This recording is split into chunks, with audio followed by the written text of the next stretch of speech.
All right, guys. Erik Calviño here, Cigar Snob Podcast. I'm here with Jeremy Yoder. Jeremy has you may know him from the Mad Scientist BBQ. It's a famous YouTube channel. It's a instructional barbecue content. Thank you, dude. Thank you for coming. Oh, it's great to be here. First of all, thank you for the invitation. I get to see kind of how the sausage is made here at Cigar Snob, like what goes into creating these issues, like the cigars you're smoking, kind of how you guys operate. So for me, it's awesome. It's super cool to be able to kind of see behind the scenes. And then if you say, well, I have to sit down and smoke cigars and talk to people I like for a while, well, yeah, that's pretty all right. Yeah, man. So let's back up. We met at Puro Sabor a couple of years ago. Yeah. And we hit it off there, hung out, and it was a great meeting. I honestly did not know his channel. But my brother was such a massive fan that when he saw a picture of us, he was like, what? You're with Jeremy Yoder? So it's funny. You are having an impact, at least in our family circle. Okay. That's good. So, but no, seriously, the content you put out is awesome. We love it. And we love the fact that you love cigars. So that's why you're here today. Yeah, well, you're right. I do love smoking meat, and I do love smoking cigars. Cigars for me have always been something special. It's almost like a part of my life that I guard because it gives me something that I can't replace with anything else. It's a guaranteed period of, say, 60 minutes, maybe 90 minutes, depending on how big the cigar is, where I am at peace. I am enjoying either reading a book, enjoying staring at nature, maybe listening to a podcast, but usually I like to unplug.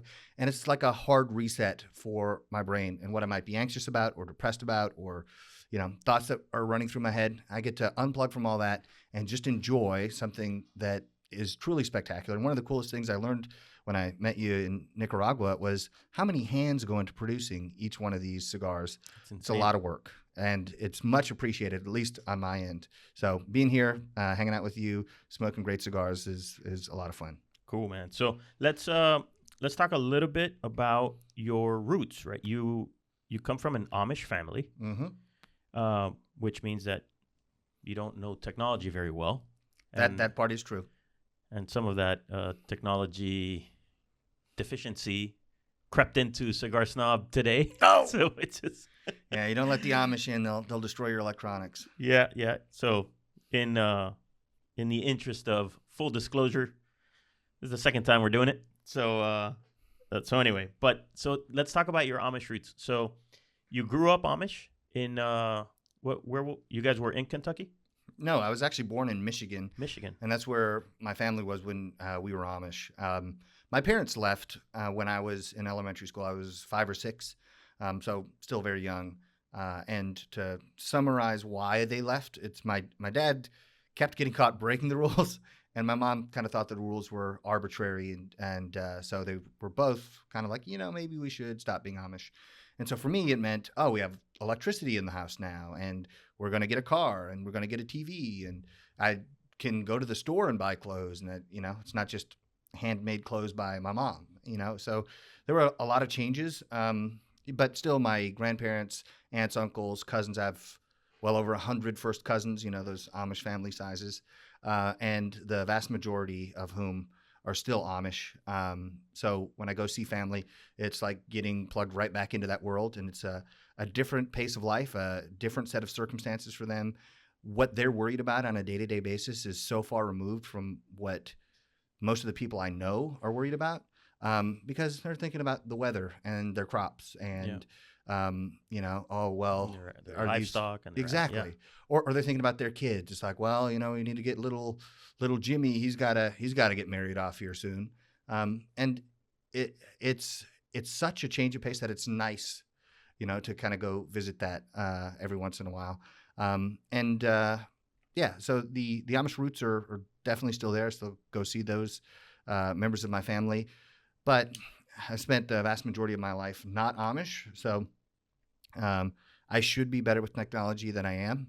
But when it comes to electronics and all that stuff, it's just, it might as well be witchcraft to me. Yeah. So then you grow up Amish, but then you go to university in Kentucky. I did. Yeah. So I went to I guess all of middle school, the end of elementary school, all of high school, and college I did in Kentucky. I graduated with a degree in biochemistry because I've always loved science. And so what I do on the channel is I'm kind of looking at barbecue through the lens of science, like using scientific principles, some scientific knowledge, so I can understand what is happening.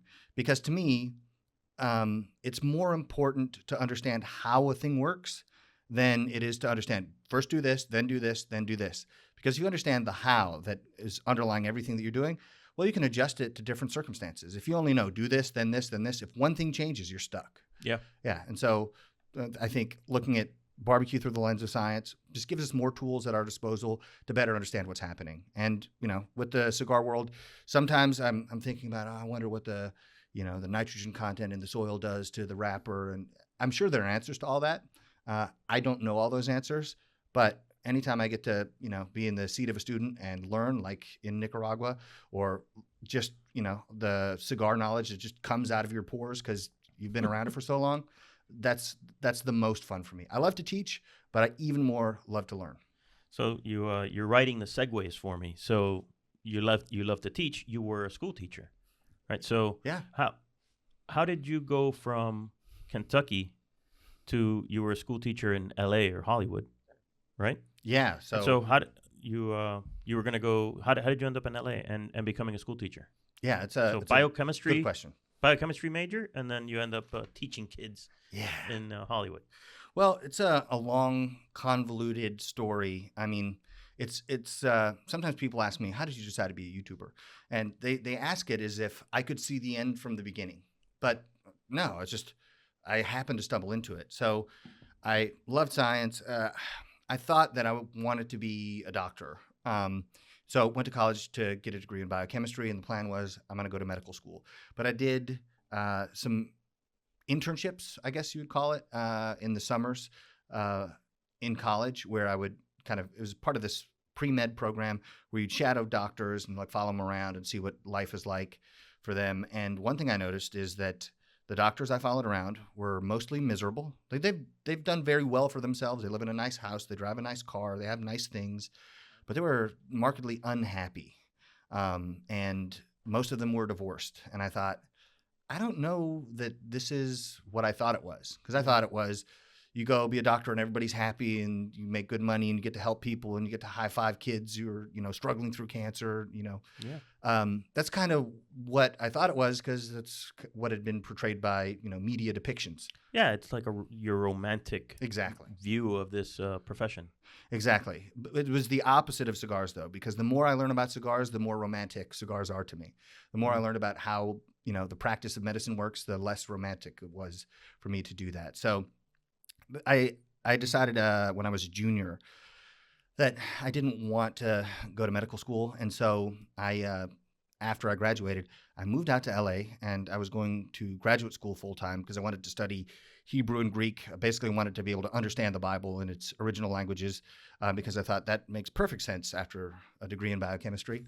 But it was very, very different. But it's just something I wanted to know because I don't want to take anybody's word for it. Like, I want to be able to read it myself and understand. So I did that, and then I worked as a school teacher to pay the bills.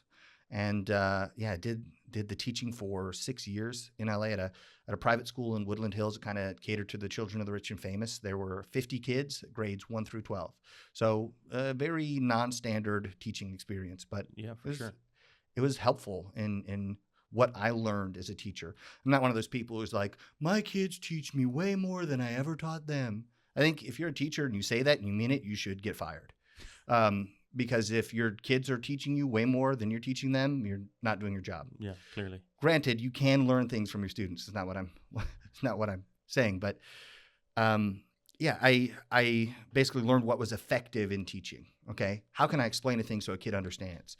And so that was helpful. And essentially, what I do on the barbecue channel now is all those skills that I'd acquired while teaching, they're just applied to barbecue now. And instead of a classroom, my classroom is the internet. So anybody who wants to watch can watch, and I have no secrets to hold close because I don't have a restaurant to protect. I don't have any secret recipes.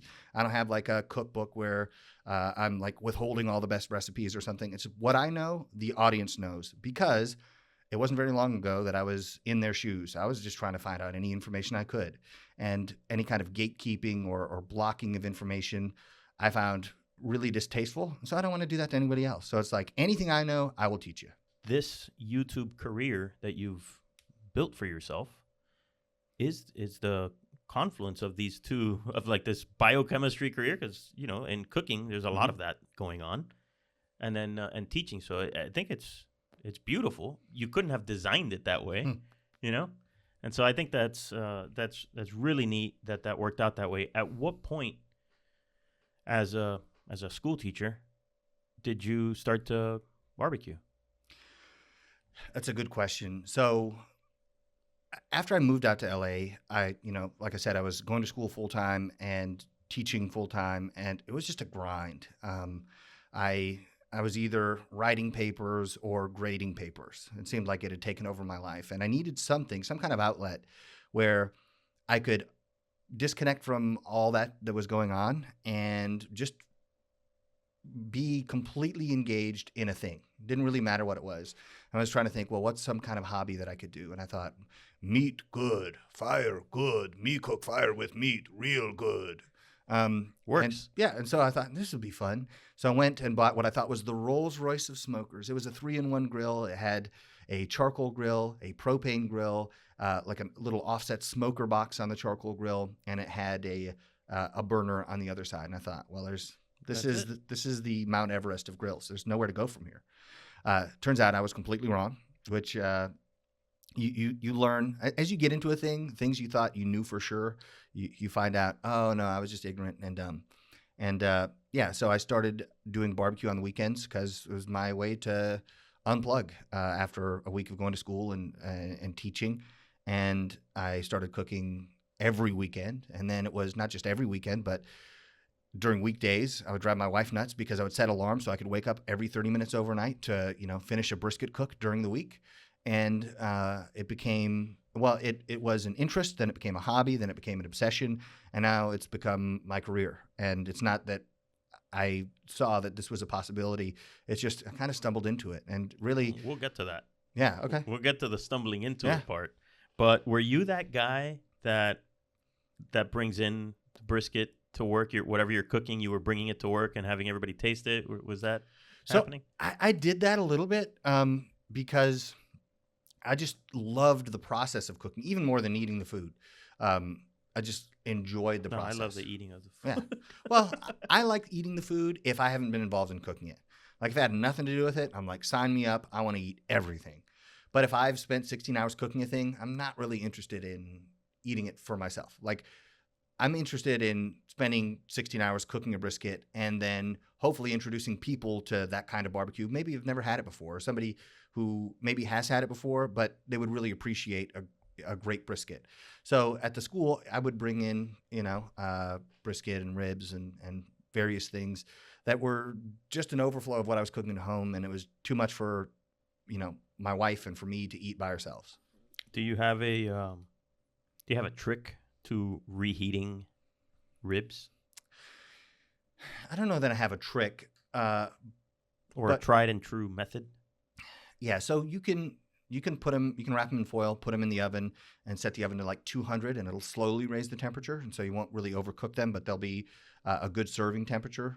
The best way, though, is sous vide, and I hate sous vide just because I think it's boring. I mean, It's a great technology. It's a great tool. There's absolutely nothing, quote unquote, wrong with it. I just don't like it. It just doesn't appeal to me. But that is the best way to reheat any barbecue item. It holds in all the moisture. Yeah. You can precisely control the temperature. Sous vide is the way if you're reheating anything. Yeah, it doesn't quite work here at Cigar Snob headquarters to bring in a sous vide. Yeah. We use the aluminum foil in the toaster oven. Oh.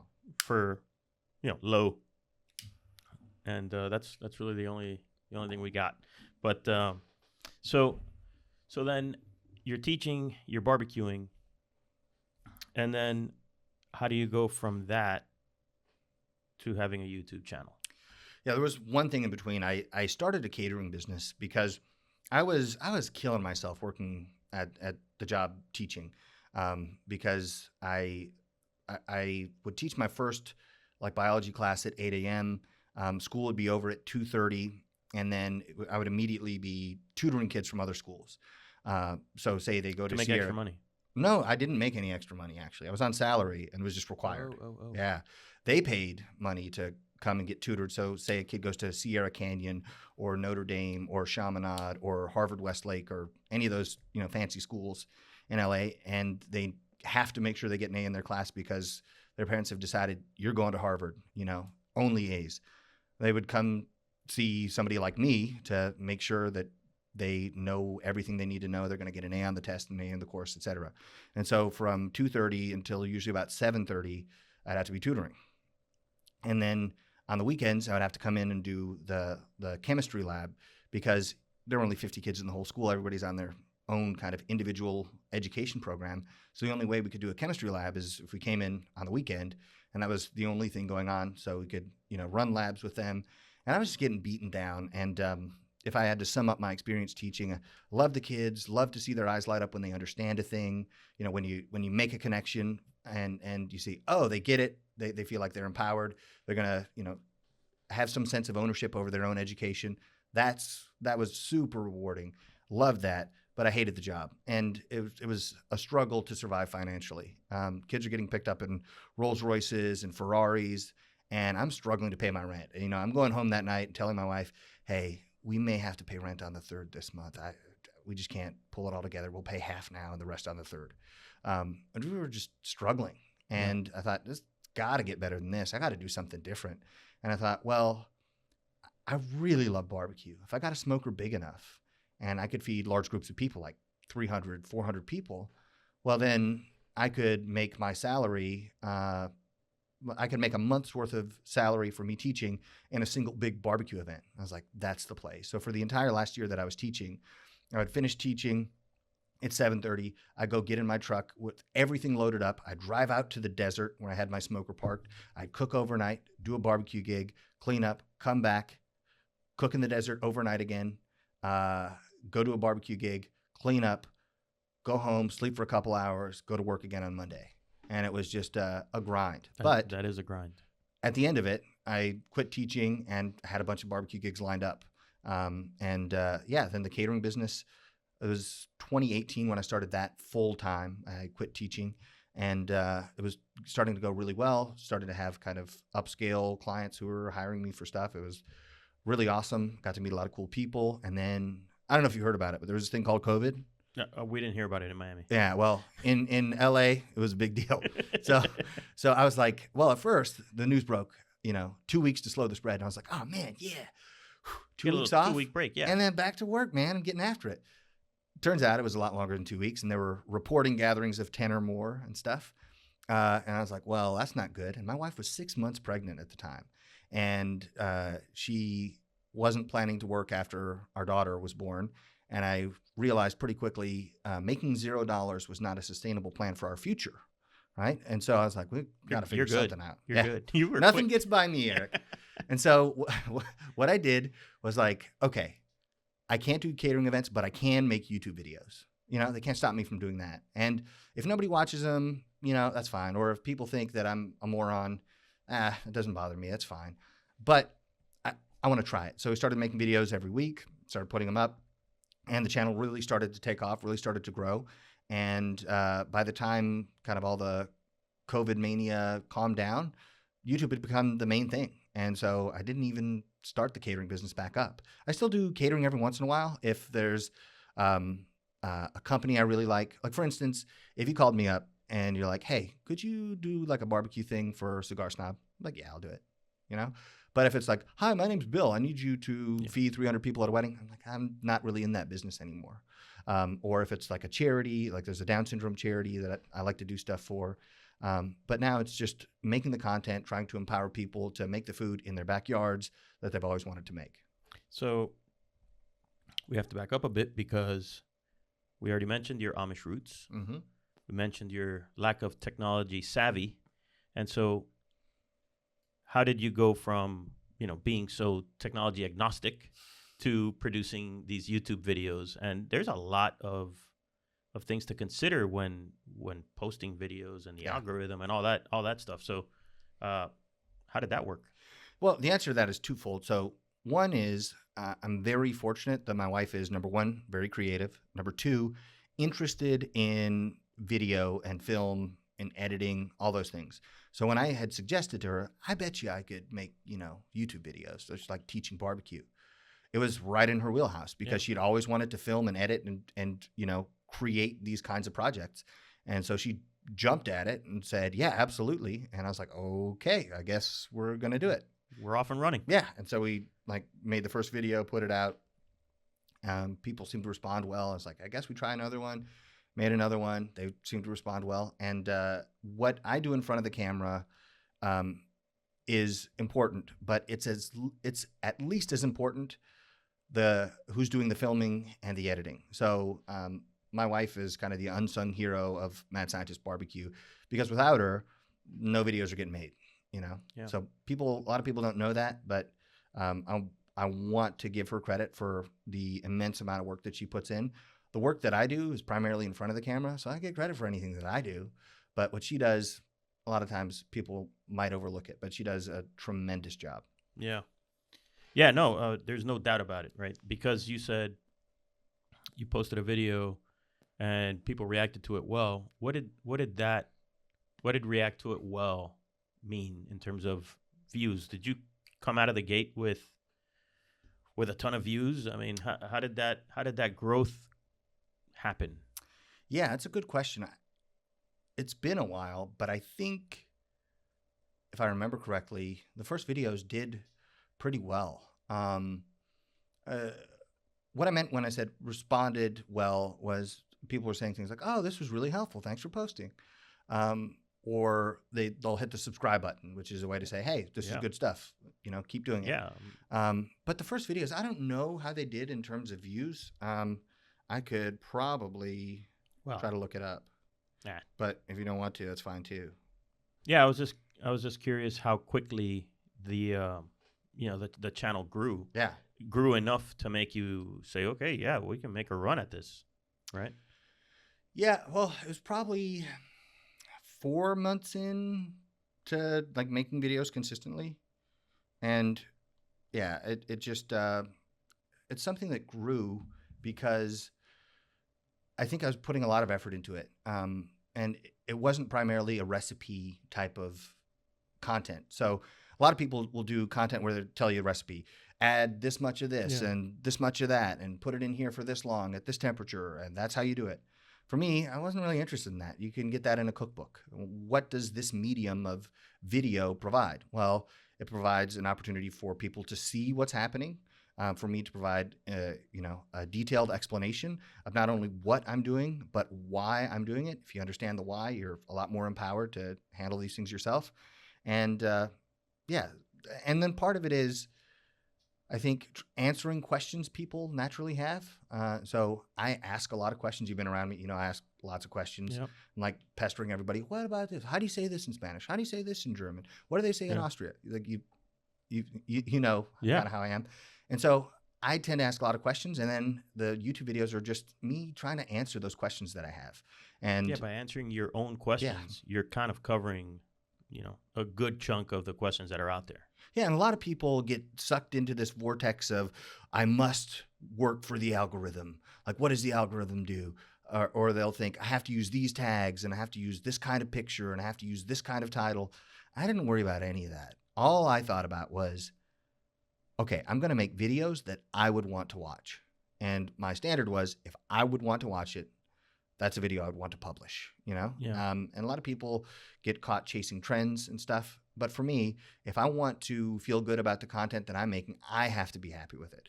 Because it does, I don't know if you know this, but people say mean things on the internet sometimes. Really? You don't say? Yeah, it's a thing. It happens. Rarely. Okay. Rarely they'll say mean things. Yeah, I wasn't aware of this. Yeah. So if you're not happy with what you're putting out and people say mean things, then it gets to you. You're like, man, that wasn't my best video. Great. Yeah. But if you're proud of what you've created, it doesn't matter what they say. Bulletproof. Yeah, you're like, no, I put everything into that. I did everything I could to make it the best possible video, the best possible product, and I'm not going to worry about people who just hate on me for no reason. Amen to that. Yeah. I like that. I mean, that's kind of how we run Cigar Snob, Good. That's the idea. It's like, yeah, we're making a magazine or we're making content that we think, the regular cigar consumer wants to know about. Exactly. Right? And we don't worry too much about anything else. We honestly don't look at other cigar content. We don't even look at it. I mean, I'm sure some of the people on the team look at it. I'm glad you said that. But we never even, I couldn't even tell you who was on the cover of the last competitor magazine. I don't know. Right. We don't look at them. We don't. We do our own thing, and I think that's the healthiest way to do it. And we do it to the best of our ability. Totally. Within our limitations. Yeah. Well, I'm the same way with barbecue content. I don't watch any other barbecue creators, not because I think I'm better than them or I'm above the kind of content that they create. I know myself well enough to know that I imitate people. So, like, for instance, Spanish words, I'm usually pretty good at imitating how it sounds, even though I can't really speak you're Spanish. really good at it. So I just know myself that I'm an imitator of things as I try to learn them. And I know if I watched other content. Can we try? I want to test you on that. All right. So we had lunch. We had Spanish food for lunch. We did. What were those sardines called? Oh, come on. Don't do that to me. I thought you had it. I thought I served you up something perfect. No, I don't remember the name. Dang, they're boquerones. I was gonna say it's boca something, but boquerones. Yeah. Anyway. Boquerones. Yeah. Okay, boquerones. Hey, you see, you still got to show off your Spanish imitation chops. Well, so like I remember, so my wife speaks Spanish, and I remember the first thing I learned how to say in Spanish. And like I didn't even know how to ask where the bathroom was. ¿Dónde está el baño? Oh, okay. Yeah. I thought that was the first thing you learned. That would have been a better first thing. But the first thing I learned was lo siento, no hablo español. Solamente aprendí esta frase para explicarlo. That's good. Yeah. So it's sorry, I don't speak Spanish. I only learned this phrase to explain. Yeah. Yeah. And I would say that to people. And then they would speak back to me in Spanish. Yeah, because it sounds so good. That you're pulling my leg. You're joking. No, I'm really not. Like that's all the Spanish I know. That's funny. That's exactly what happens to me in Germany. I've stopped doing it. I've stopped trying to pronounce German words close to the way that they pronounce them because then they start talking in German. I'm like, I can't do it. Yeah, you can get a lot of mileage out of just a few German words. Natürlich, like of course.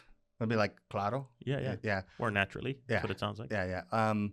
Or jawohl. People are like, oh, dumb American. Yeah, he's in. Yeah. So I know I imitate things, and because I know that about myself, I don't want to imitate what other people are doing. The only hope I have of creating something that's original is to do it myself. That's kind of how I approach it, rightly or wrongly. It's the way I feel I can best serve the audience, because there's always a balancing act between you don't want to be a slave to the opinions of your audience, but at the same time you don't want to completely ignore them. Like if they keep clamoring for you to answer a question, maybe you should answer the question, but you don't want to move the locus of control about how you feel about yourself to other people. I think that's a recipe for disaster. Absolutely. One thing is you do barbecue. Mm-hmm. And a lot of people think barbecue, they'll say, oh, no, I'm barbecuing this weekend. And that most of the time just means grilling, right? Yes, that's true. But your channel is about barbecue, which is about smoking meat. Or Indeed. Is it also about grilling?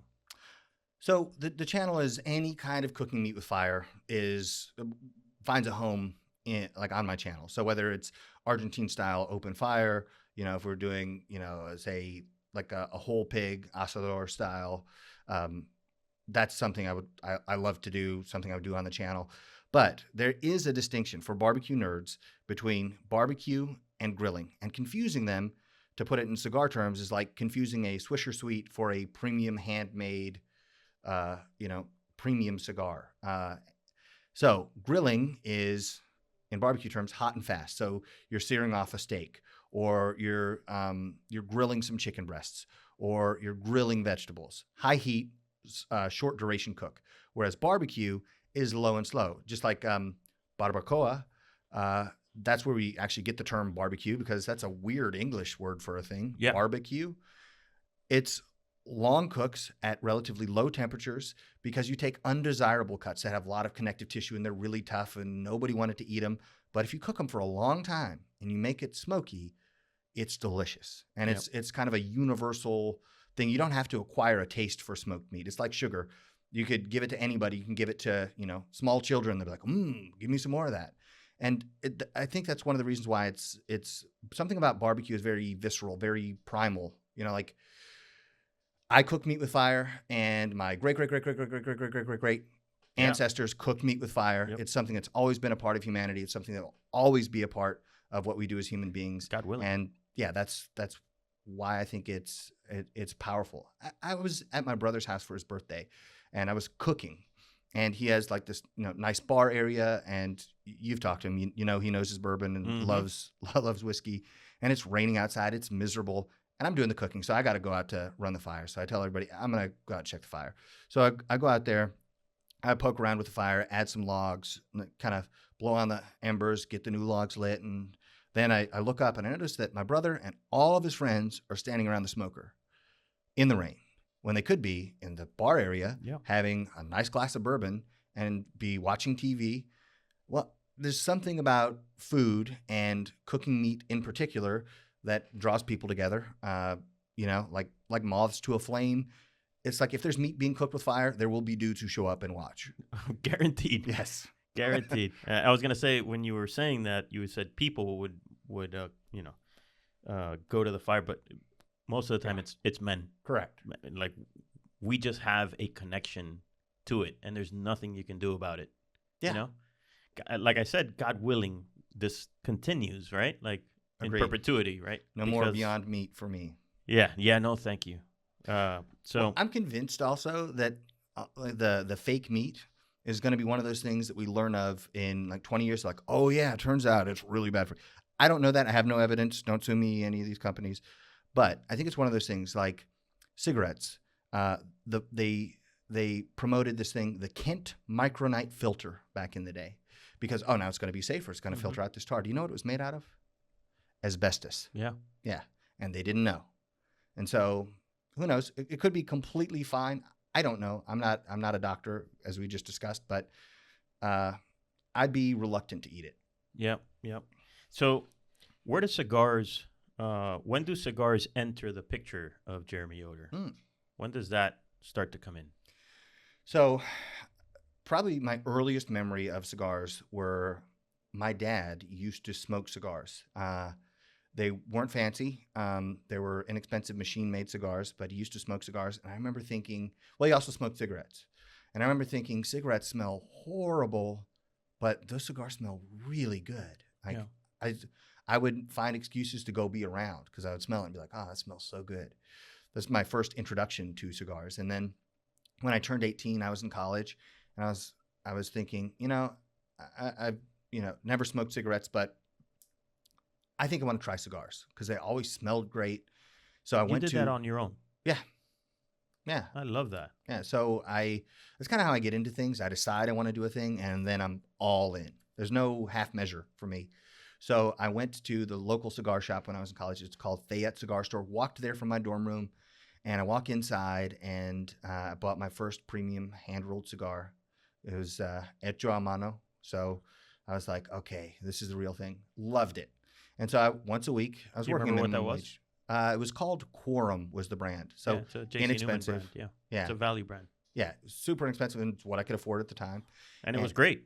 It was great for me because my standard was Swisher Sweet or Black and Mild. Yeah. And this was a cut above. And I was like, this is good. And every week I'd go to the Fayette Cigar Store. And I think the owner's daughter kind of felt bad for me because she could see I was young and poor and dumb and didn't know anything. And so I would go buy a cigar, and she'd say, here, take this one. Tell me what you think of it. And so usually a couple times a week I would go to the park and just enjoy the beauty of nature. I'd sit down and unplug. I might listen to a podcast. I might just listen to the birds chirping. But it was a way for me to both unplug from what I was doing in college and, any of the drama that goes with it. And it kind of allowed me to think independently. I'm not being influenced by necessarily what I'm reading or what I'm hearing. I can just think and process through things. And it's like processing through them, packaging that thought just kind of helps give me a bearing on, okay, how am I going to attack tomorrow? and next week and next month. And it was just super helpful for me. It was less anxious, less depressed about things. It gave me good perspective because no matter how bad things were, I would go smoke a cigar and relax. I'm like, it's okay. We can fix this. It's not the end of the world. Or if things were really good and I was super excited about the possibility of a thing, I'm like, okay, maybe cool my jets here. Just take a dose of reality and just chill out. And so that's why I love cigars. Love the flavor, love the aroma. Just enjoyed every aspect of it. I like the nicotine. And I was just into it. And so from the time I was 18 until today, I've loved cigars, and I'm always excited to try new ones, and always happy to return to some of my old favorites. Well, for someone like you, who is this, you're like an eternal student of things, right? You're constantly, if I know anything about you, you're constantly just trying to learn and constantly trying to learn. Yes. And I don't know if there's a better hobby than cigars for that, because the more you learn, the more you realize you really don't know shit. Exactly. So pardon the language, but you're 100% you really right. don't know. Yeah. When I went to Nicaragua, I was like, I know more about cigars than any of my friends, which was true. Yeah. But I knew nothing. Nothing. I had no idea, first of all, how the tobacco is grown. I didn't know what goes into it. And I used to live across the road from a tobacco field. Yeah, I mean, Kentucky, yeah. And so I never paid any attention. And then after the tobacco is harvested, this is what they're doing in the barns where the tobacco is drying. They sew them together in this way. And then they make this pilon and they ferment the tobacco. And, well, how do you know when it's ready? Well, there's temperature, there are other signs, there are smells, all kinds of things I had no idea about. And it's like you're taking the blinders off when you go see how they're actually doing everything. And rather than like taking away the mystique around cigars, it contributes to the legend kind of. You're like, oh, wow, this is an artisan product that people invest their lives into. Yep. And it makes me appreciate it even more. Yeah, there are things that when you pop open the hood or when you look behind the curtain, it's not as cool. You're like, oh, they used auto-tune for that, right. or whatever. But cigars are one of those things where when you peek behind the curtain, you're like, oh my God, that's fascinating. Yeah. Last year I was with Pepin. Mm-hmm.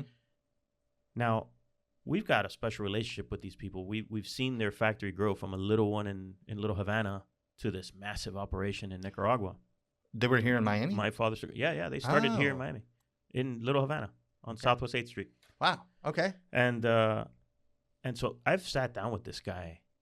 This is one of the tobacco masters, right? Pepin Garcia, My Father Cigars. And I've sat with this guy for the last 20 years, multiple times a year. I thought that he had taught me everything that I needed to learn, that he was going to ever teach me. Sure. Last year I was sitting with him, and he's like, check this out. Bet you've never seen this. We sit down, and he shows me what the vein has to look like when he knows that it's ready for. And you're like, how come you never taught me that, man? And he's like, I can't teach you all the tricks. Yeah. So this world, you don't ever stop learning.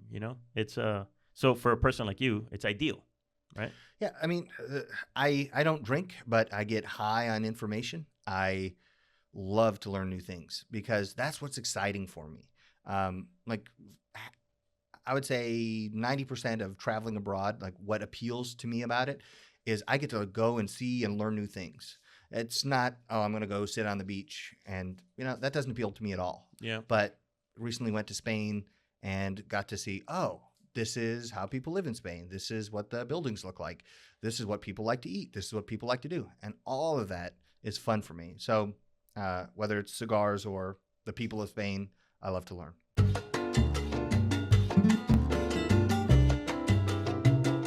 This episode is brought to you by El León Jiménez Rum, which brings together over a century of Dominican excellence created by the same family behind La Aurora Cigars, which was founded back in 1903 when an 18-year-old Eduardo León Jiménez opened a small factory in Santiago.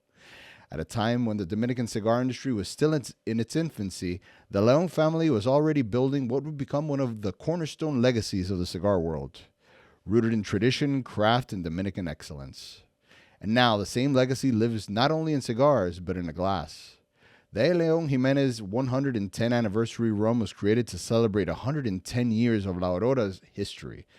It's a true super premium Dominican rum aged for 10 years, 8 in bourbon barrels, followed by 2 more years in French oak. Rich, elegant, and built specifically with cigar pairings in mind, this is the kind of pour that belongs next to your finest La Aurora cigar. For those looking for something equally refined but more versatile, there's the León Jiménez 1903 rum, aged for 8 years, including time spent in sherry casks. It's smooth enough to sip neat, but also shines in a proper cocktail. These rums were developed by the León family as an extension of craftsmanship that has been their hallmark for over a century. So the next time you cut and light your favorite La Aurora cigar, consider pairing it with a rum that was designed for that moment. El León Jiménez 110th anniversary and El León Jiménez 1903, a piece of La Aurora in a glass. Ask for them at your local retailer and, of course, with your next pairing.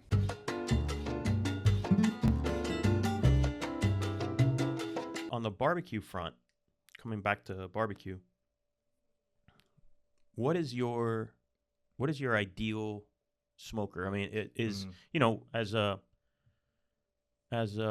amateur. I mean, we're all amateur barbecue. None of us are Franklin, right? So I don't do this for a living. I don't do barbecue for a living. But for me, I love my big green egg. Mm-hmm. But I hear the barbecue people talk about offset smoker and all that. Can you give us an understanding of what is an offset smoker and why is it better, and is it your preferred tool for smoking?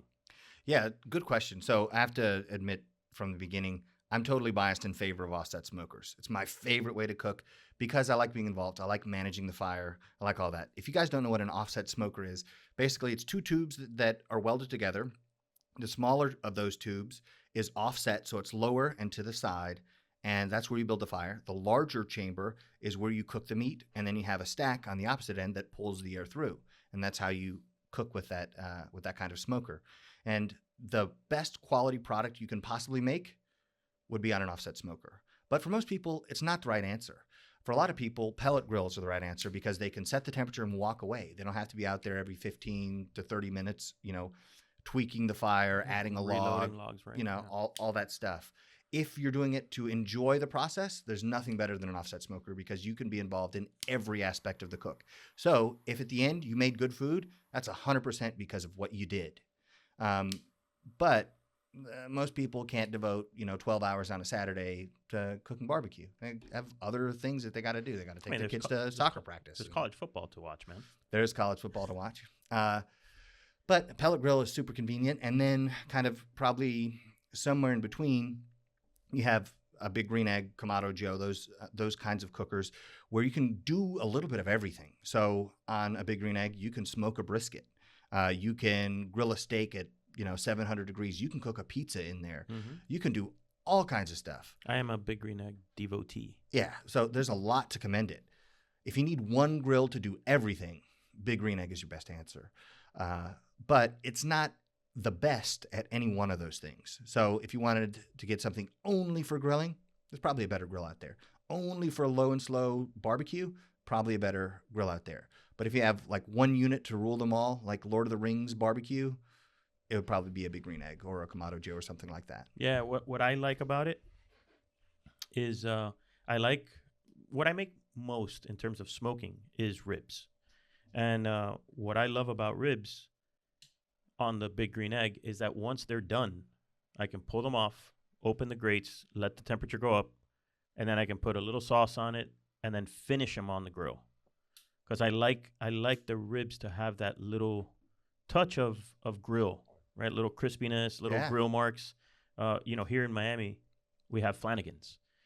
You've never been to one, I'm sure. But, I have not. But Flanagan's, they do that to their ribs. They finish them on the grill, and that's like comfort for me. When I've got ribs that have a little bit of char on them, that's it for me. The sauce gets all nice and tacky. Yes. And you can caramelize the sauce a little bit. Yeah, that's nice. So for me, that big green egg works really well for that purpose because I don't want to have. You can do both. Yeah. My brother, on the other hand, if you go to his backyard, it's probably closer to your backyard. He has an offset smoker. He has a pellet grill. He has a Weber. He has a Kamado. He has a big Kamado and a little Kamado. It's, yeah. He sounds like my kind of people. Yeah. Chuck is, he's all in on that. So, well, the green egg, that technique that you mentioned is actually an underrated technique to finish ribs. So I have a video coming out where I test wrapping ribs to finish them in just regular smoking environment, or putting them on the grill to finish them. But that technique is really, really good. The first time I ever tried it, I was doing a barbecue gig in Bel Air. It's like the highest point in Bel Air. It was a super fancy Super Bowl party. And to put it in perspective, the entertainment that they had at this party was Warren G. Do you know who Warren G is? Yeah. Regulate? Yeah, he did Regulate. Yeah. Also, he's big into barbecue. No anyway, kidding. This was for like 50 people. So Warren G is regulating over there. Yes. You're grilling or you're smoking. Yeah. And so, yeah, that's a hell of a party. Yeah, so I had my 500-gallon offset smoker on a trailer. We smoked the ribs, but to finish them, because everything else was done. Ribs were the last thing that we're finishing up. To finish them, I had a big green egg, put some charcoal in it, got it ripping hot. And so we take the ribs out of the smoker. They're almost done. All we did was we'd paint on some sauce, and then we would sear the ribs over the charcoal because it gives you a crust, so you get some extra texture. Plus, you get some of that charcoal flavor. Plus, some of that fat drips into the coals and creates an aroma and flavor that you can't replace with anything else. Yep. And so once we started searing off ribs, we hadn't announced that, the food was ready or anything. We got a line of people waiting to eat just because they could smell that aroma. So it's a great technique of finishing ribs like that on the big green egg. I highly recommend it. If you haven't tried it, try it. You're welcome.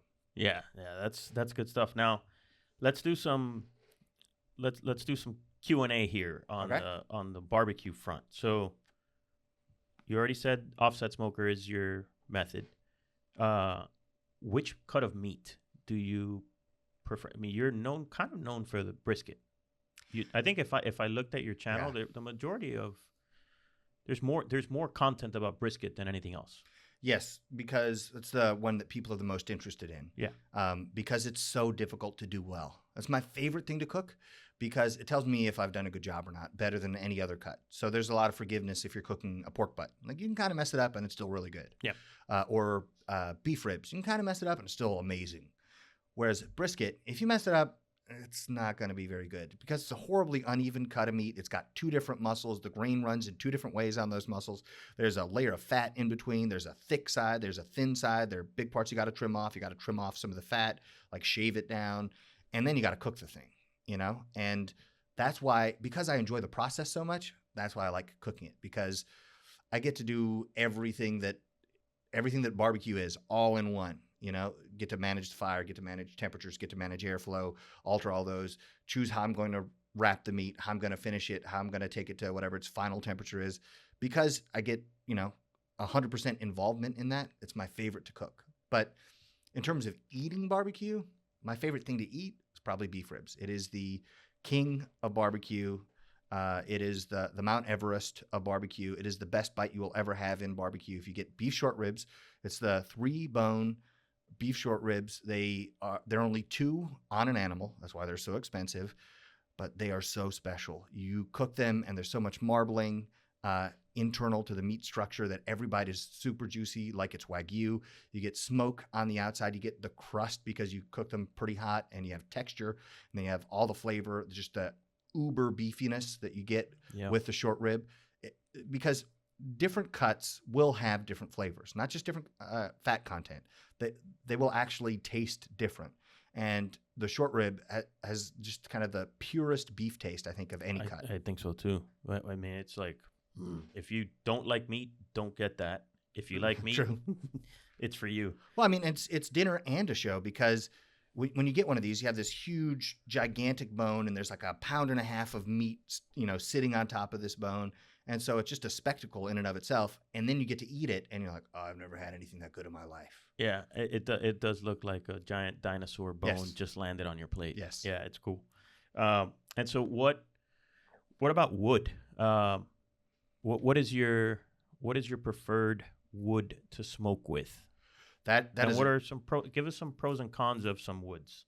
That's a good question. So a lot of people think you must use post oak.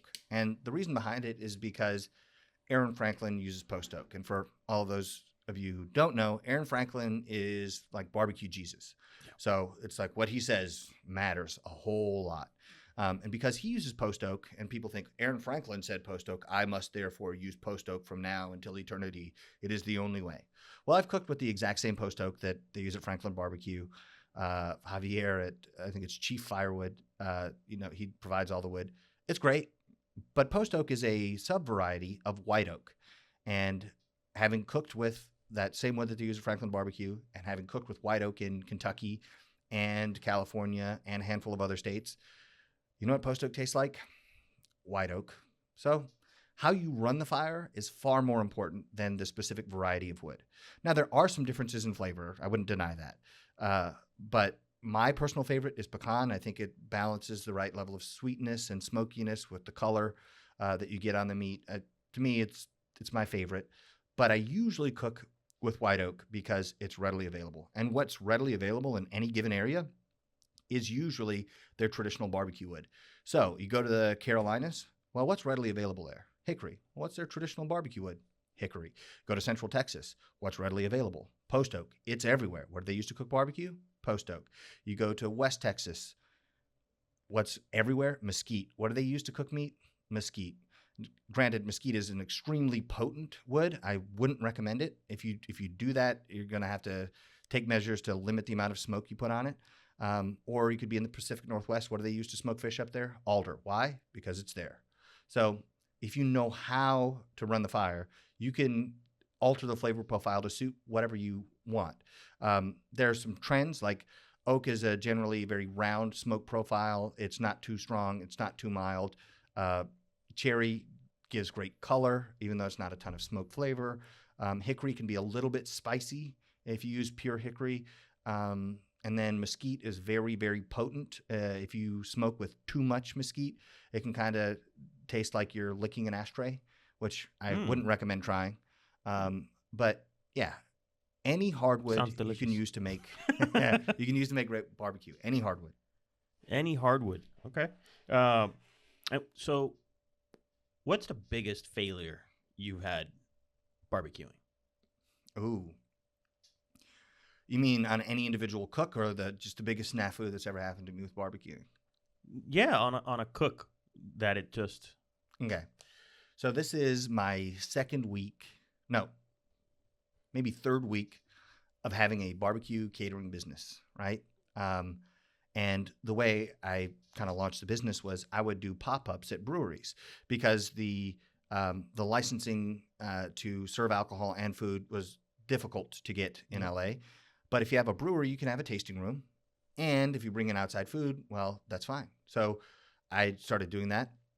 I did a pop-up at this place called Pocock Brewing in Santa Clarita, California. And then just a few miles down the road, there was another brewery. I won't mention their name. You'll probably understand why. That asked me to come out and do an event there. And I said, sure. So I show up the first time and everything's great. We sell out within, 50 minutes and it was, profitable. Everything was great. And they said, hey, can you do an event that we have on this coming Sunday? And I said, okay, great. So for planning purposes, how many tickets should I expect? They said, well, how many did you do tonight? And I was like, 63 or whatever it was. They said, at least 300. I'm like, all right. And I'm seeing $. I'm like, oh, man. Yeah. So I got 20 briskets, 20 pork butts, 40 racks of ribs. I was using my smoker nonstop to cook for like 30 hours.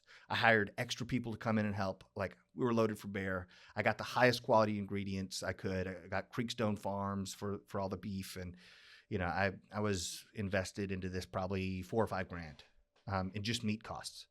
And so I show up, right? And we get set up and event opens. The first 2 hours go by. We sell one ticket. And I was like, this is not good. And so my wife calls the guys over at Pocock Brewing and she explains the situation. And he's like, hey, I got somebody booked for tonight, but you can come over here right now and sell until they get here. So we went over there, sold food, made some of our money back. Then the the food truck for that night came in, and the owner of the brewery comes out and is like, "Hey, guys, here, that's it." But Jim here is opening a kilt store just down the road, and the grand opening is today. He came by to get a keg of beer. He wants you to go park at the grand opening. So I go park the smoker there, and every single person inside the kilt store came out and bought food. And at the end of the day, we broke even. And I have never been so happy to not make any money in my whole life, because I was borderline depressed. I was like, this is gonna be the end of my business, like a few weeks in. And that's probably the biggest disaster in terms of the outcome.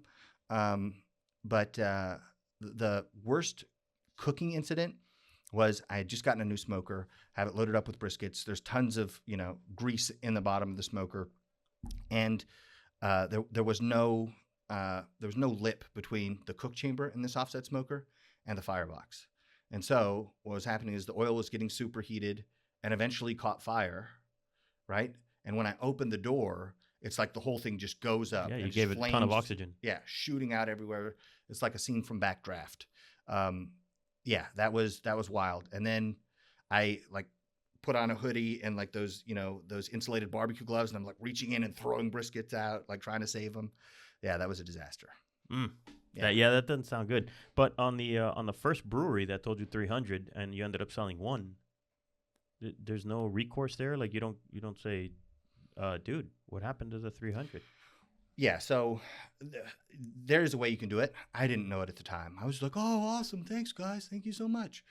I mean, there are ways you can arrange it so you don't take a big hit like that. So if they want you to cook that amount of food, you can say, hey, I have a minimum, right? Yeah. And so if we don't sell that much, I expect you guys to meet this number, you know? So that's a way you can not find yourself in that situation. But I was too young and dumb to have any idea about that. Yeah, the snafu wasn't about the cooking. It was really from a contract standpoint. Yeah. From a business. Yeah. Yeah. So fortunately, came out okay, but we got really lucky. Cigars play a big part in your grilling and your barbecuing constantly, right? You're always, every time you're smoking, you're smoking. Pretty much, right? Yeah. And so then you decide, I'm going to try to turn this into a brand, because you're now working with Aganorsa to make a cigar. Yeah. And so what was the thinking there? Is it just like, I'm going to start a YouTube channel, right? I have this passion. And so how do you go from being a cigar lover and passionate about cigars to, I want to turn this into a brand? That's a good question. It started off with another huge mistake. I was doing a barbecue class. That part wasn't a mistake. But I had just gotten a box of Padron 1926 Maduros. I was super excited. And I was like, okay, we're going to be doing this class. It's going to be, a 14-hour cook. I'm going to fire a couple of these up. It's going to be excellent. So I open the box. I take the first one out, cut it, light it. 30 seconds later, somebody in the class walks up and is like, oh, hey, man, can I get one of those? And I'm like, oh, fellow cigar fan? Yes, absolutely. Here you go. Fast forward another 10 minutes. I only had 2 cigars left in the box. And I was like, I made a horrible mistake. Yeah. Yeah. That was a rookie move. Yeah, total rookie mistake to bring the box of everything that you wanted to smoke. Yeah. You have to have 2 boxes. Yes, 2 boxes. So I realized from that, wait a second, the overlap between my audience who loves smoking meat and the people who love smoking cigars, there's a lot of overlap there. It's a massive, the Venn diagram is almost completely covered. And so that was what got me started thinking about it. And then I went to Puro Sabor, where we met, and you connected me to Terrence Riley from Aganorsa Leaf. First of all, I cannot say enough good things about him. Great guy, tremendously helpful to me.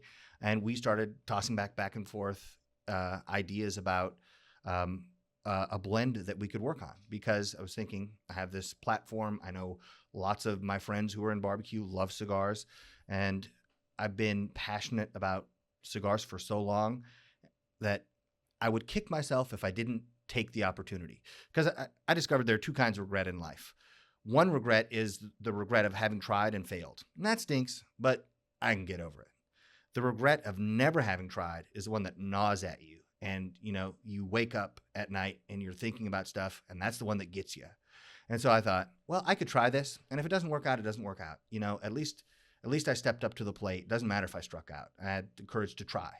And so Terrence has been helping me develop the blend. And and so our plan is to release that hopefully in a few months. But it's been just super cool to see how the cigar process works. The amount of, just to create the cigars is a tremendous amount of work, but all the things that go around it, like the labels and the boxes and, the cellophane and how you're going to do each of those things, it really makes a difference. And it's a very intricate business, I think. I have other questions about it, but when it finally does come to fruition, how will people know? Like, let's say some people are watching the show, like your content, would love to see what kind of cigar you come out with. How will they find out? That's a good question. Obviously, you can send us a press release and we'll publish it. Oh, that's okay. one way. Yeah. But in addition, how else? Do people get on a Mad Scientist BBQ mailing list, or how does that? Oh, okay. That's actually a really good point and a good idea. Maybe we should. If you're interested in the upcoming cigars, we could put together a mailing list. But we'll probably make announcements on Instagram, Facebook, Twitter, X, YouTube. So we'll make announcements, and you'll see them in content that I'm going to be making, because usually when I'm outside smoking, just like you said, I'm smoking. Yeah. And so you guys would see it pop up. We'd definitely let everybody know. And so when you're coming up with this blend, right? People love to toss around the master blender term, but it's obvious that none of us are master blenders. Blending is hard. Yeah. And so how are you going about blending this cigar with the help of Terrence and the team at Aganorsa? Yeah, so Terrence basically broke down how we could do it. There are essentially three ways. One is I tell him, hey, here's a cigar that I love. Here's a cigar that I love from other producers, and he's like, okay, I have a sense of the flavor profile, what kinds of tobaccos you like, what wrappers you gravitate toward, and we could use that as a starting point, and they could make their own blend. And they produce a tremendous amount of tobacco, so they have a lot to choose from. Yep. And then he said the second way is you smoke the Aganorsa product, and we start with one of those that you really like, and we adjust from there. We tweak this, change that, and we finally settle into exactly what you want. And he said the third and the most difficult option is to start from scratch with no beginning blend. Yeah. And I'm not a master blender. I realized that. Getting to Nicaragua and learning everything I didn't know about cigars taught me, okay, maybe I should trust the people who know what they're doing on this one. And so we did a kind of a hybrid of the first two. I told him, okay, I love this cigar, love this cigar. I think I've smoked every product Aganorsa has.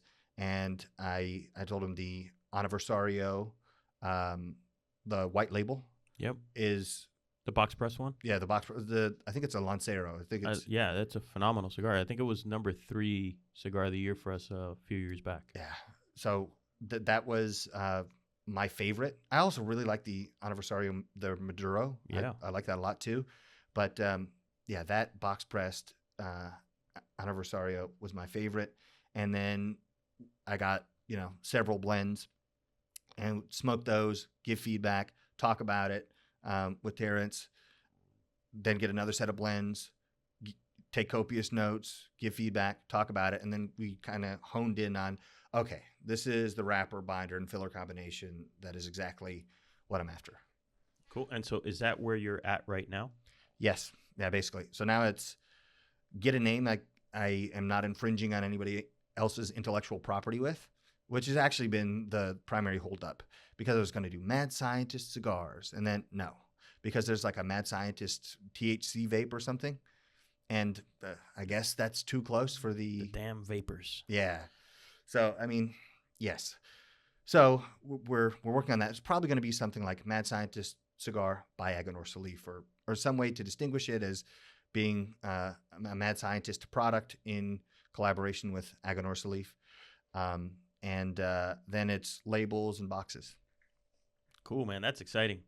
It is really exciting. And if I could go back in time and tell my 18-year-old self who's Smoking a quorum. puffing away on a quorum, happy as a clam, he thinks he's arrived in life because he's smoking a premium handmade cigar. And you told that kid, hey, guess what? Someday you're going to be able to work with some of the best blenders in the world who grow some of the finest tobaccos in the world to create your own blend of cigar that will have your name on it. I wouldn't have believed you. I'm like, you're crazy. Oh, what I'm going to run for president too and win? Is that what's going to happen? And so it's a tremendous privilege to be able to, get to do something like this. And my hope is that just like the YouTube videos, sharing it with the world, that they will also appreciate it in the same way that I do. So what characteristics about a cigar appeal to you in terms of flavor and aroma characteristics? Which ones appeal to you the most that you hope your final product has? Oh, it's a good question. So I like a little bit of spiciness in the flavor of a cigar. I know that some people don't like spiciness at all. And, one of my absolute favorite cigars are like the Padron 1926 Maduros. Love those. I don't get any real spiciness from that. Just absolutely tremendous. Yeah, they tend to ferment their tobacco and age it to a point that the spiciness is all but gone. Yeah. And I totally get that. And sometimes that's exactly what I want. But sometimes I want a little bit of spiciness. Nothing overpowering, nothing that's going to blow anybody away. But a little bit there, a little bit more bite to the flavor profile. Yeah, exactly. I like that. I like the toasted, nutty type of flavors in cigars. I'm all over that too. I'm just a big fan of that. And then also when it comes to strength, I prefer medium full or full bodied cigars, just because people don't really talk about this too often, but I like the nicotine component to the cigars. I love the flavor, love the aroma, but it wouldn't be the same without the nicotine. There's a reason why when Europeans discovered the New World, they started producing tobacco like crazy, like there would be no United States without tobacco. No doubt about it. Yeah, you could use it as money in the currency. Carolinas. Yeah, it's insane. Like people were buying and selling with bales of tobacco. Yeah. So I think that's definitely an important part.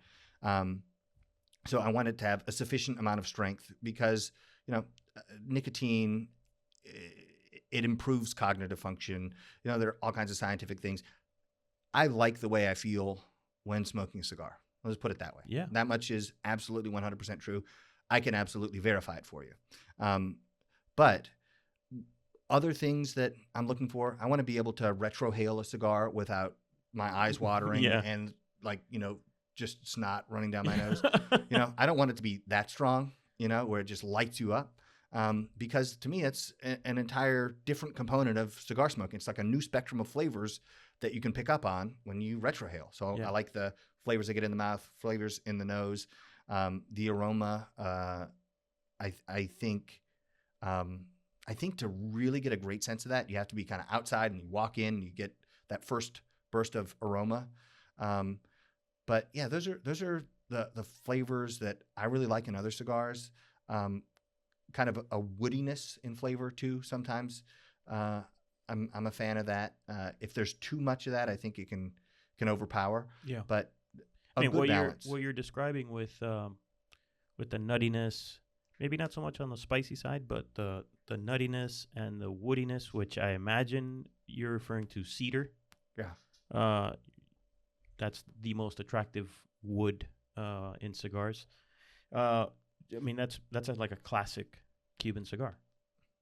Sure. That's what the old Cuban cigars were like. They were Really? They were that like nuttiness, that cedar, just a very easygoing, smooth aroma. But that was like the thing that jumped out at you, and the creaminess of it. Yeah. And so that's a little bit of what you're describing. So is that the ideal for you? Is that like classic, what some people would have called back like a Cuban-esque style of cigar, or do you prefer the New World kind of punchier? It sounds like you're going for something kind of in the middle of those two. Yeah, the problem is I like both. Yeah. When my father-in-law once spent about 30 minutes telling me about the kinds of cheese that he likes. And at the end of it, I just realized, oh, this guy just likes cheese. Yeah. You know, fill in the blank cheese. When it comes to cigars, I like cigars. I like all different shapes and colors and flavors. The ones that I like the most are either, like what you described, kind of the nutty, woody, well-balanced, creamy flavor profile. And then I also like the little bit punchier flavor profiles, like Cane F or something. It's a little bit punchier. You know, I like things wrapped in like an Ecuador Habano leaf. I really like that. So You like Maduro as well? yeah, Yeah, well, yeah. It's fill in the blank Yes. cigar. I like it. correct. Are you afraid when you, or concerned, not afraid, but are you concerned when you launch a cigar in the medium to full range that the novices in your audience, it'll be too much for them? Right? Because you are catering to your audience, which is not the same as my audience. My audience, they're all cigar smokers and they've all been smoking for X amount of time at least. Your audience, they're following what you're doing, right? So like those guys at the class, they were like, "Oh man, that cigar smells amazing. I want a cigar." Yeah. And so I worry about that. I worry that when you launch a cigar that is on a medium to full, Right. leaning towards full, it may be too much for those guys. Yeah, it would be too much for a beginner cigar smoker. My thought was, I don't want to make the first cigar catering to people who don't smoke cigars. That's I was fair. like, the first one needs to be for people who love cigars. So the first one is basically for you. Yes, Yeah, essentially. And I think that's a wise way to go about it. Even though I just said the opposite. Sure. Um, They can both be true. yeah. But I think that the best thing you could do is make a cigar that you would be satisfied with. Yeah. Right. And That's how I make the videos. Am I exactly, satisfied like with you're- it? Yeah. Ultimately, that's the most important You're thing. following that model, and I think that's wise at the end of the day. So jumping back over to barbecue, Yeah. Texas or Kansas City? Yeah. So I mean, you're gonna have to piss some people off, but True. Yeah, so, I don't want to leave Carolina out. okay, So, that's Texas, fine. Kansas City, Carolina. Is there another major? Memphis. Memphis They is have their another own style. You're right. barbecue You're right. culture. Sorry about that. Sorry. Apologies to the Memphis people. So, which is your preferred style and why? Yeah, so I'll say Central Texas is my preferred style of barbecue. But let me explain it and justify it in this way. I've been to Kansas City, and guess what I found in Kansas City? A bunch of mediocre barbecue. If that's your favorite, then by all means, go there. I'm not trying to discourage anybody from appreciating it. But for me and for what I like, it was okay. But I did find a couple good restaurants that were Texas-style barbecue. And then in the Carolinas, they have Texas-style barbecue restaurants. In LA, they have Texas-style barbecue restaurants. In Memphis, they have Texas-style barbecue restaurants. In Sweden, they have a few barbecue restaurants. Guess what they're like? Texas-style barbecue restaurants. South Korea, Japan. I just got back from Doha, Qatar, and there's a guy who's got a barbecue business there. Do you know what he's doing? Texas-style barbecue. The reason it's made its way all over the country and the world is because I think it's a superior way of doing barbecue where the focus is on the craft of making barbecue. You don't try to complicate it with a bunch of different seasonings and a bunch of different sauces and injections and all that mess. Instead, you take a simple ingredient, like say you take a brisket. A humble brisket. Yeah, a humble, lowly brisket. And to it, you add salt and pepper. And then you smoke it for a long time until the collagen hydrolyzes to become gelatin. The fat renders, becomes liquid, kind of translucent yellow. And you have a juicy, smoky, tender cut of meat that everybody loves. That's why Texas barbecue is special, because we're not covering it up with sauce or rubs that are super complex. We want to taste the meat. We want to taste the smoke. And to me, that's what barbecue is about. And Kansas City barbecue is good. I like burnt ends. I like Kansas City style sauce. A great cut of meat does not need barbecue sauce. Absolutely does not need it. But also, sauce is delicious. When I was a kid, I'd put Sweet Baby Ray's on everything. And to this day, when I think of barbecue sauce, the flavor that pops into my head is Sweet Baby Ray's. So if you like it, then absolutely use it. I'm not going to get in there like a referee and blow a whistle, like you can't put sauce on that cut of meat. But I think that if you have a truly special cut of meat, you're kind of doing a disservice by smothering it in sauce. So I love sauce, but it's not necessary. So we've already established that your favorite short rib is your favorite to eat. It's the king, yeah. It's the king to eat. And Texas style is your preferred style. If you were on death row and you had one last meal, what is it? That is a really good question. There are a lot of possibilities of eating a lot of great barbecue in a lot of great places. Would it be barbecue? Your last meal? Maybe it isn't. No, actually, it probably wouldn't be. It'd probably be something that my mom made when I was growing up. Oh, okay. It'd probably. Right. Now we're gonna cry. Now we're gonna cry. Well, everybody's mom is the best cook. Yeah. You know, and whether they are or not, they are to you. You know, no doubt about it. Like your mom's going to be the best just cook so happens for you. that my mom happens to be the best cook too. Yeah, of course. My mom is the best cook. She actually had an Amish bakery for a while. But it'd probably be something like that, you know, if I were actually thinking it's my last meal. But for the purposes of the show. Yeah, for the purposes of the show, my last barbecue meal, I think I'd have to do beef short ribs, simply because there's nothing that has that much flavor. You get the pure beef flavor, incredible marbling, everything's super juicy. You get the crust on the outside because you cook it relatively quickly. And then to that, so what I would do a beef rib, I would take it off the bone and put it on a bed of mashed potatoes. And the way I like to cook mashed potatoes is first get something like a Yukon Gold. It's kind of the right balance of waxy versus starchy. You cook them until they're tender, pour out all the water, put all the potatoes back in the pot, and then heat it gently. And you want to heat it until you've evaporated enough water that all of the potatoes look flaky. Because if you have too much water in your mashed potatoes, it dilutes the flavor and it ends up tasting like instant mashed potatoes. And you guys probably all had that, and you're like, this isn't super great. So the water now gets kind of back into the flavor of the potato. Yeah, so you're trying to get the water gets evaporated, and then the flavors get into the potato. And so then once you have these kind of flaky potatoes and you've gotten rid of as much water as you think you can, then you put it through something like a ricer or you could put it through a colander or a sieve. But basically, you want to get all of the like clumps out. You want it to be smooth. And doing that, like basically grinding the potatoes into tiny little pieces, you get rid of even more water.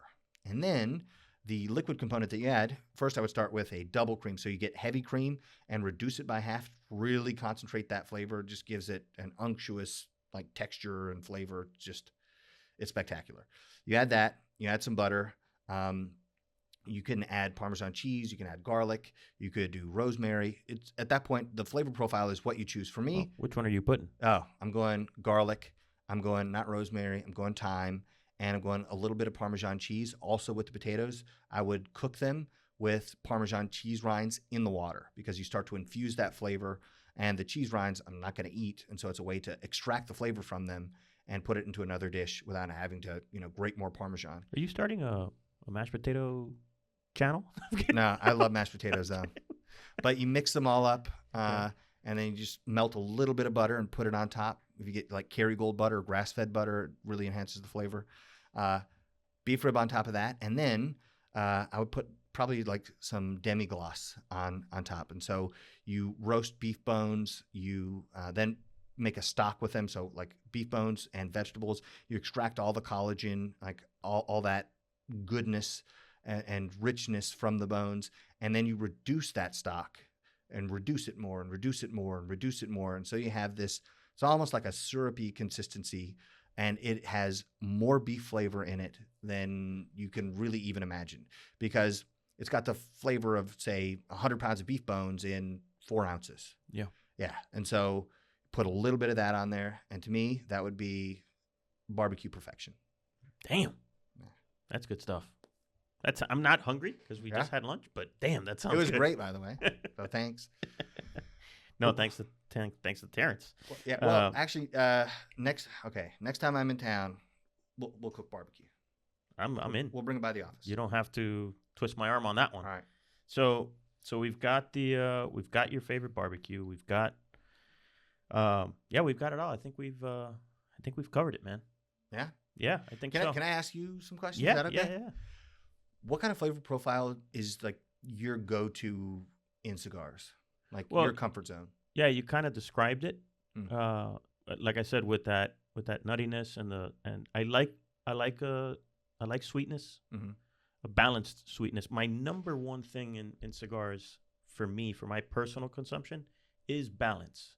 I like whatever flavors and aromas are going to be in the cigar. I like them to be in balance. Sure. I don't like when a cigar is overly peppery, and then I can't taste anything else, Mm-hmm. or overly sweet and I can't taste anything, or overly woody, like you said earlier.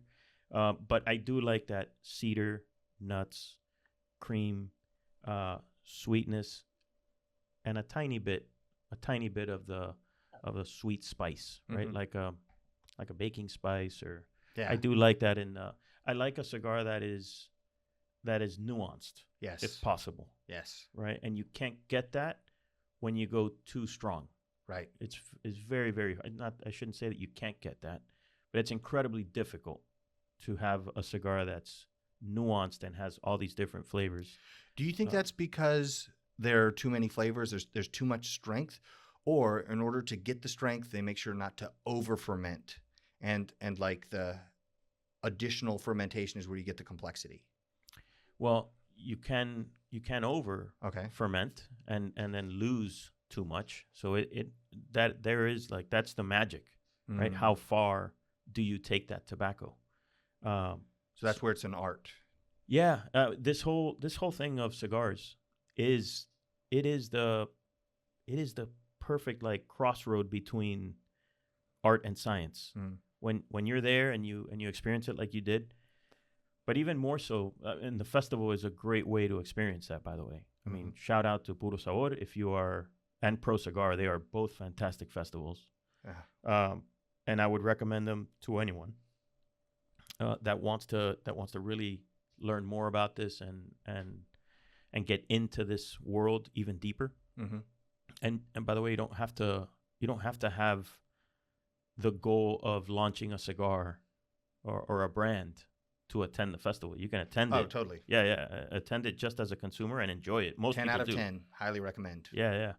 But yeah, when you get there and you see it up close and personal, you see that, man, it really is the intersection of art and science.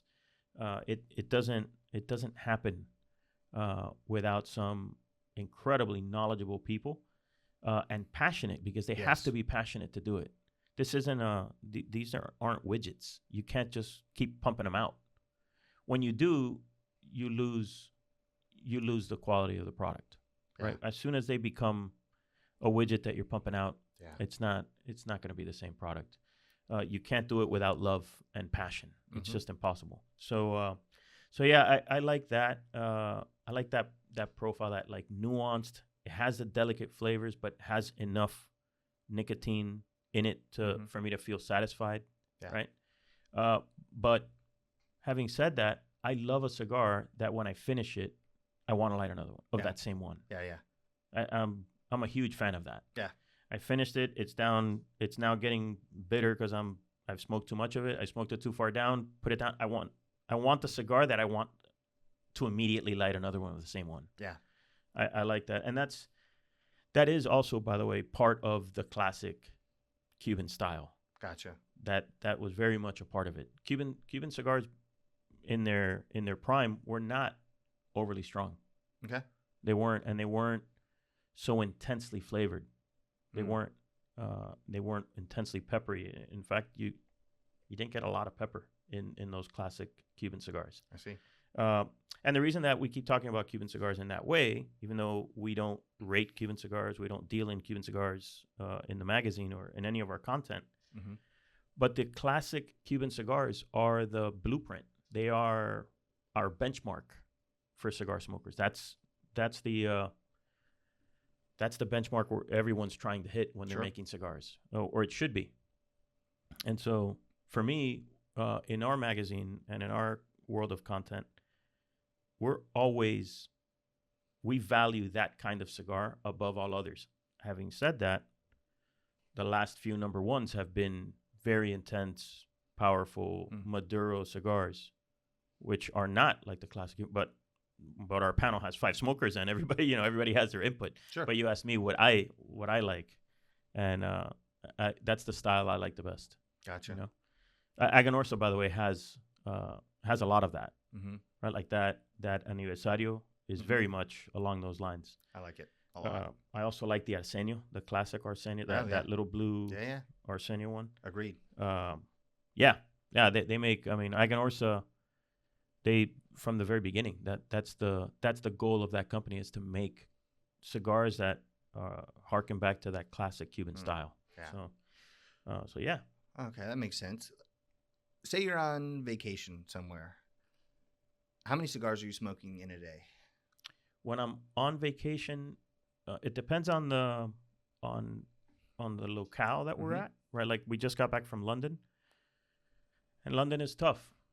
You can smoke indoors, but you can only smoke indoors in these sampling lounges that are attached to usually a very premium location.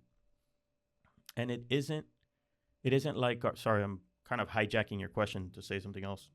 No, all good. Yeah, it's interesting. Yeah, the cigar scene in London, very very high end. It was beautiful. The level of service was unmatched.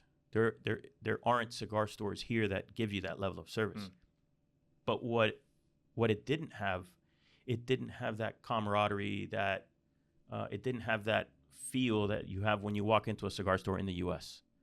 When you walk into most cigar stores in the United States, you're gonna come out, even if you're in a city that you've never met anyone there, you're gonna walk out with a handful of new friends. Yes. Because you're gonna sit down for an hour and a half, or however long you sit there, and you're gonna start and you're gonna talk about politics or sports or the weather or whatever. Yeah. But you'll have conversation. Yeah.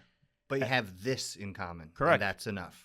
With this, well said. With this in common, we can bridge any gap, right? You can be of a different political ideology from me, and we can still have a conversation because we have this in common. And in London, what I didn't enjoy, again, having said how wonderful it was in those places, no one was talking. No one was talking in those shops. People were not talking to each other. They were just in there, smoking the cigar, reading the paper on their computers, or listening to a podcast or something. And no one was talking to anyone else, and I didn't enjoy it as much, you know. So anyway, back to your question of how many cigars do I smoke on vacation. In London, it was mostly 1 to 2 a day. Okay. Because the nice thing about London is it's a very walkable city.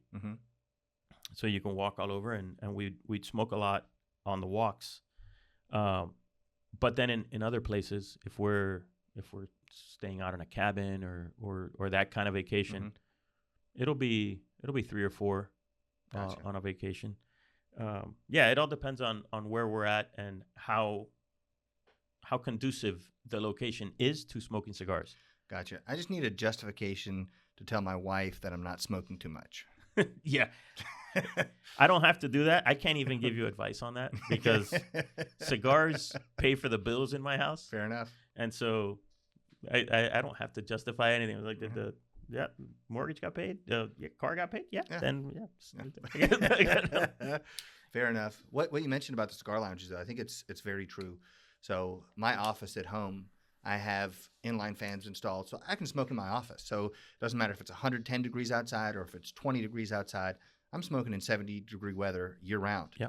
But I still go to the cigar lounge. Like I meet up with my brother at the cigar lounge, in part because of that atmosphere and the kind of camaraderie that we have, this shared interest. And we can talk about cigars, we can talk about sports, we can talk about the weather, we can talk about politics, we can talk about the roads, any number of things. But it's that kind of camaraderie that you can't get online. So I can order cigars online. I can smoke at my house. I don't ever have to go to a cigar lounge or brick and mortar ever. Number one, I like brick and mortars. I want to support them. I want them to be in business. When I go there, it's about the experience. talking to people, enjoying the atmosphere that you can create by a bunch of people drawn together by one thing. In this case, they're drawn together by cigars, and you sit, you smoke, you talk, and you chop it up with people who might be very similar to you, might be very different from you, but you make connections with people, and there's no replacement for that. You see people online, you might know a lot about. So, for instance, people watch my videos might know a lot about me, but they don't really know me. We don't have that kind of connection.